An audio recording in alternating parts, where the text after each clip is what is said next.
Puis, OK, on va arriver. Tantôt, on a pris des pauses spécifiquement parce qu'aujourd'hui, qui est le 18 août, la fameuse pétition. OK? Puis, Elle vient de sortir. c'est en plein ça.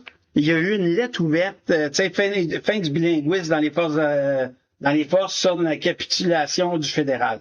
Fait que ça, c'était transmis, j'ai pas la date. Ça fait une semaine. Fait que...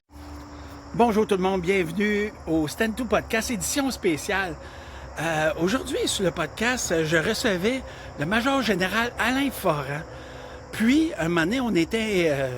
sa femme, Pierrette, est venue nous dire « Hey, la pétition est en ligne. » Fait qu'on a arrêté l'entrevue, puis suite à ça, on a commencé à partager la pétition. Puis là, je me suis dit « Hey, je vais vous mettre ses impressions pour qu'est-ce qu'il en pense de la pétition officielle à la Chambre des communes pour défendre la place du français et bilinguisme au sein des forces. » Fait que signez ça et partagez.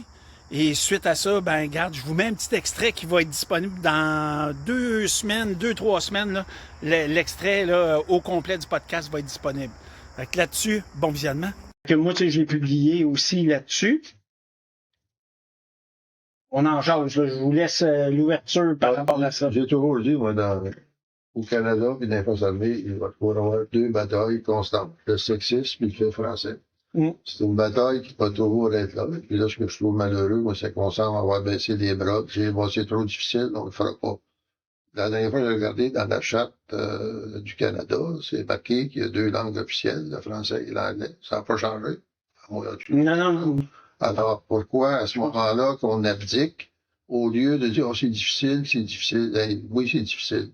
Mais qu'un francophone parte d'un endroit où il peut s'exprimer dans sa langue, puis s'en va dans un endroit où il peut pas s'exprimer dans sa langue. Explique-moi donc ça dans un pays qui est supposé être bilingue, quoi. C'est inacceptable. Alors, ce qu'on dit dans la pétition, c'est que cette directive-là, qui premièrement brime les droits des francophones, qui enlève un privilège qui devrait être normal, OK, on veut pas avoir plus que d'autres, on veut que ça soit égal pour tout le monde. Par rapport à ça, ce qui ne semble pas réalisé, c'est que c'est un gain opérationnel, stratégique, de pouvoir parler deux langues. Dans l'OTAN, tu as le français et l'anglais qui sont les langues officielles. Tu t'en vas dans plusieurs pays du monde, il y a le français qui se parle. Puis à d'autres, c'est l'anglais. Si tu es capable de parler des deux langues, c'est un avantage stratégique, c'est opérationnel.